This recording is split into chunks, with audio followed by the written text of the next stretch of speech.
Le monde du travail est en pleine transformation et les modèles sont de plus en plus variés. Pigistes, salariés, travailleurs autonomes, entrepreneurs, tout est possible. Les avenues sont si nombreuses qu'il peut sembler complexe d'atteindre la carrière que tu convoites.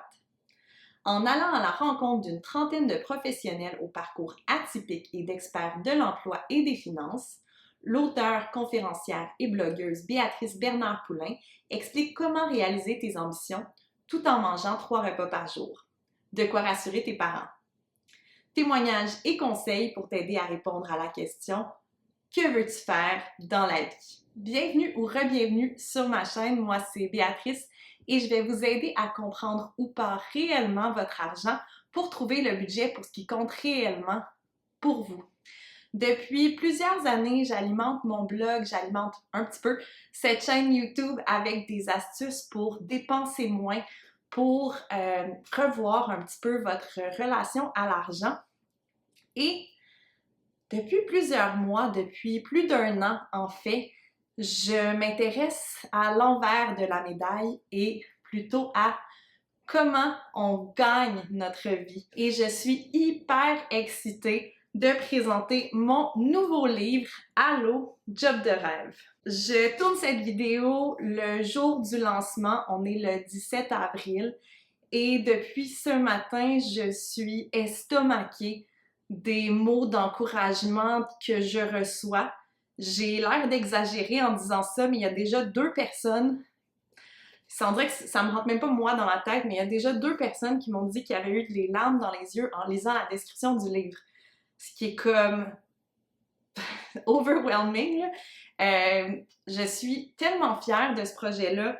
C'est de loin le plus gros projet de ma carrière. Ça fait plus d'1 an que je travaille sur ce livre-là.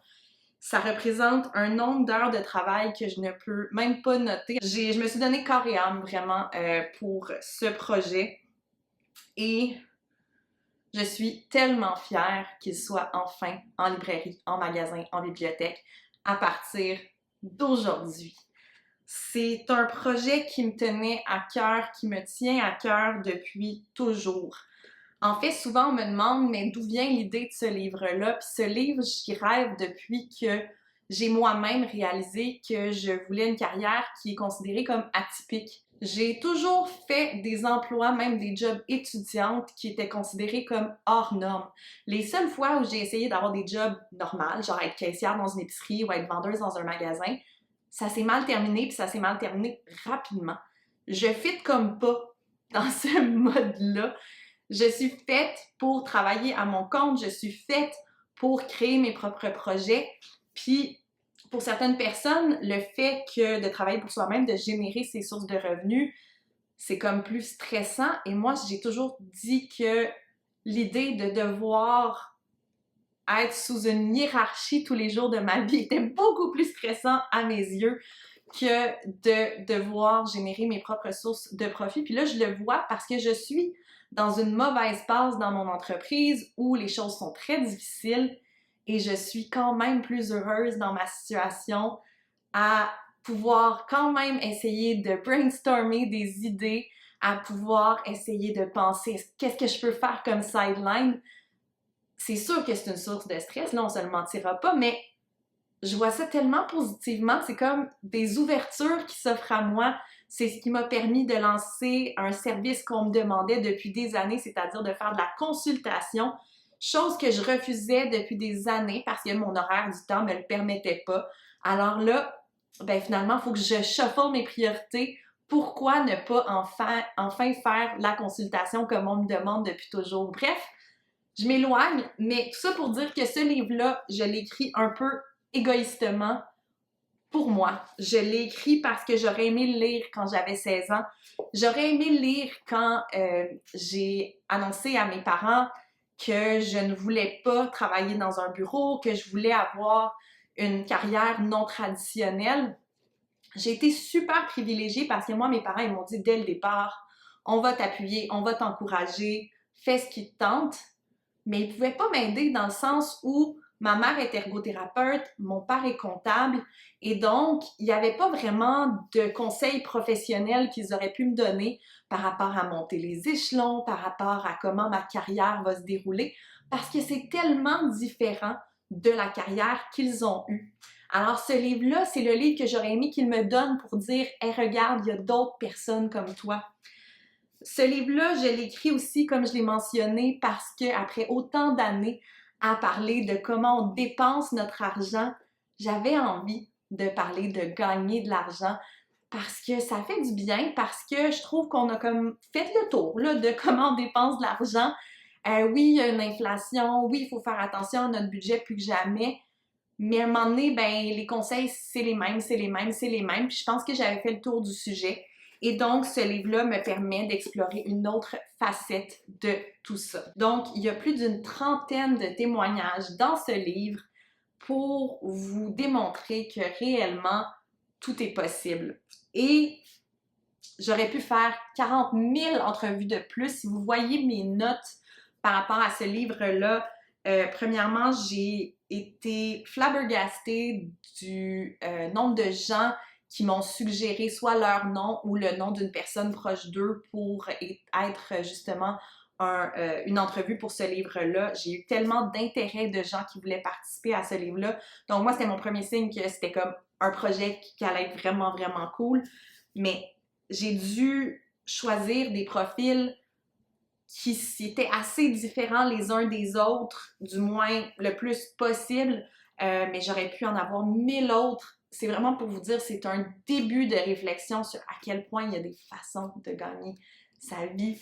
Et depuis quelques jours déjà, le livre est annoncé et je peux parler à des gens de la vision qu'ils ont de ce livre-là et je suis très agréablement surprise de constater que ce livre va plaire non seulement aux jeunes qui ne savent pas vers où se diriger ou qui ont besoin d'un encadrement que peut-être leurs parents ne peuvent pas leur donner parce qu'ils ne connaissent pas donc vraiment comment ça fonctionne les carrières plus atypiques, que ce n'est pas nécessairement aussi peut-être pour les jeunes où il y a une barrière culturelle avec les parents qui veulent simplement que leur enfant ait une stabilité financière et qui ont comme certaines craintes par rapport au choix de carrière de leur enfant.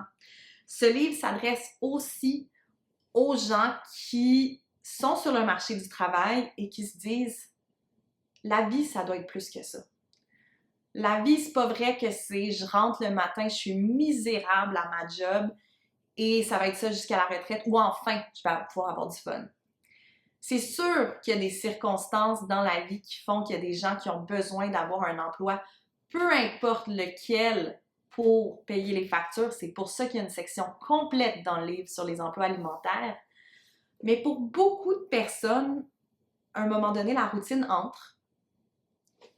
Tu entres dans un système et tu ne penses plus réellement à tes ambitions professionnelles, à tes ambitions personnelles. Tu fais juste suivre le chemin qui est devant toi.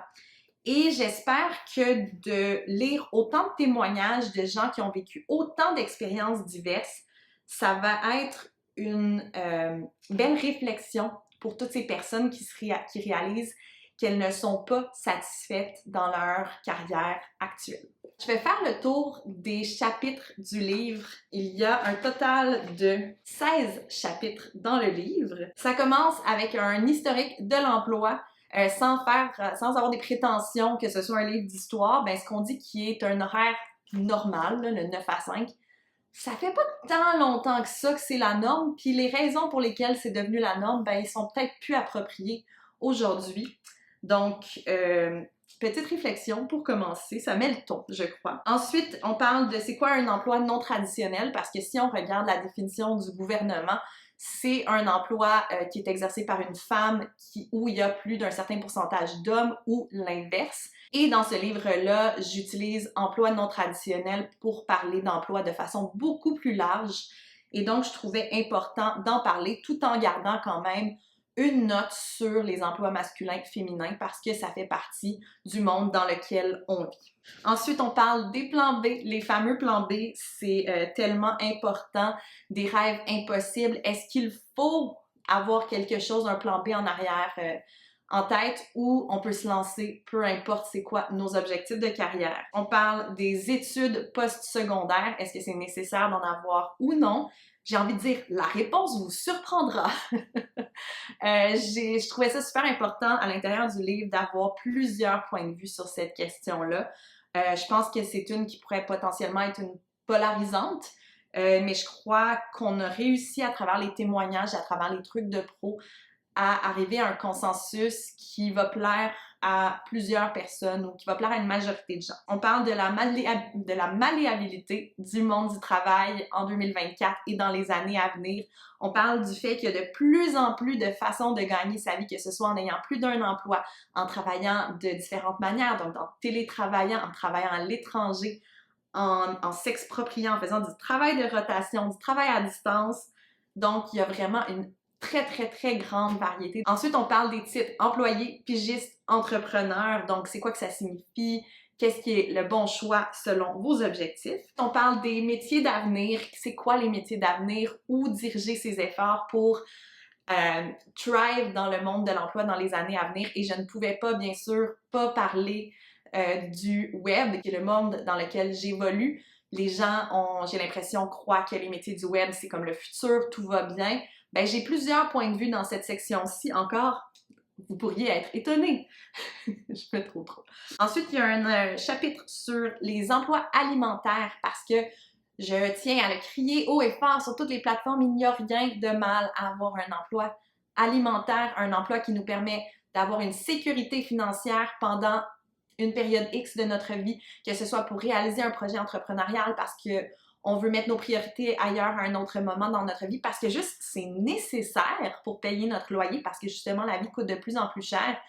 Je veux qu'on enlève le shame que certains emplois peuvent être considérés des sous-emplois ou que c'est comme triste de devoir avoir ce qui s'appelle un bridge job entre une carrière et une autre carrière, puis de faire quelque chose comme travailler dans un café entre les deux.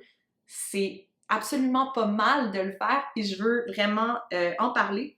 Je parle également de sabbatique. Chapitre 9, comment obtenir l'emploi de tes rêves. Comment on entre en contact avec quelqu'un, c'est comment le processus d'embauche va se dérouler selon le type d'emploi que tu recherches, la négociation, aussi créer son propre emploi, parce que ça, c'est une possibilité qu'on a de nos jours. Même si on voit personne qui fait la même chose que nous, c'est possible de créer notre propre emploi. Un emploi, ce n'est pas nécessairement pour la vie. Un chapitre qui va parler de l'évolution d'une carrière, du fait qu'on a le droit de changer d'objectif de vie et de qu'est-ce qui est important à savoir quand on change d'emploi, parce qu'il y a quand même des petites notes légales ou financières qui sont quand même très importantes. Un chapitre sur ce qui est appelé en anglais les lifestyle business. Il n'y a pas vraiment de traduction pour ce terme-là. C'est une carrière qui te permet de maximiser ton style de vie plutôt que les profits et donc peut-être la retraite anticipée, tout ça. C'est ce que moi j'ai choisi d'avoir et c'est ce que plusieurs personnes choisissent d'avoir en 2024 et dans les années à venir, je crois. Bon, j'aborde aussi un truc qui, je pense, est très important. C'est est-ce que quand tu aimes ta job, tu as réellement l'impression de travailler? Une chose qu'on entend souvent, est-ce que c'est vrai, pas vrai? Je vous laisse lire le livre. Ensuite, comment on peut générer des revenus avec nos passions, puis est-ce qu'on veut générer des revenus avec nos passions? Il y a un chapitre sur carrière et argent. Donc, bien sûr, c'était impossible de ne pas parler d'argent dans ce livre. Donc, dans cette section-ci, il y a des gens pour qui l'argent c'est très important, des gens pour qui voulaient gravir les échelons absolument, qui voulaient obtenir du succès financier. Et donc, on parle aussi de revenus passifs, donc plein de façons de gagner plus d'argent tout en étant en accord avec nos valeurs. Le chapitre un peu plate, je vais dire, du livre qui s'appelle « Les belles promesses ». Dans ce chapitre, on parle des promesses qui sont trop belles pour être vraies, des promesses qu'on voit souvent en ligne par rapport à l'enrichissement rapide, au fait qu'on peut générer assez de profits pour prendre une retraite active, qu'on peut devenir day trader, simplement gagner sa vie avec de la crypto ou peu importe. La vente à paliers multiples, la vente pyramidale, c'est quoi la différence entre les deux? Puis je pense que c'est dans ce chapitre-là que je commence en disant, je suis pas là pour briser tes rêves, je veux juste mettre un peu les pendules à l'heure pour que tout soit le plus clair possible. Un chapitre qui s'appelle « Et le bonheur dans tout ça ». C'est un chapitre qui je crois est très important. Qu'est-ce qui arrive quand on aime trop notre emploi, quand on est défini par notre emploi?